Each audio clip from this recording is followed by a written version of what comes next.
Írd fel gyorsan a nyelvtankönyvet, szépen sorban a táblára, csak a lényeget. Nehogy nekem felrajzod a képeket.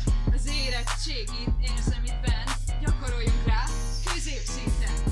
Nietzsche, Freud és Kant. Szerintem az egyik csaj megzakkantja. De nem baj, mert úgyis ráírhatja majd a vizsgát a papírjára.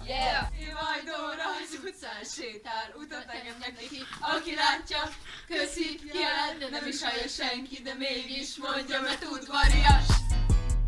Bármi távot, mellette a 4-es 6-os nem is látod, mert csíkot húz, s egy hiúz, az állatkertben annyit kiállt, És befele tekint az óra rendbe. 2 perc írja, magasan lesz a terembe. Mert eső óra jött és Dóra mondja, lyukas helyett mindig jobb a tollaslabda! Vitt és erős, reklámokban csillag, a lába híres nyelve éles, áruld el a titkod! Évaj Dóra az utcán sétál, utat enged neki, aki látja, köszi, kiállt, nem is hallja senki, de mégis mondja, mert udvarias.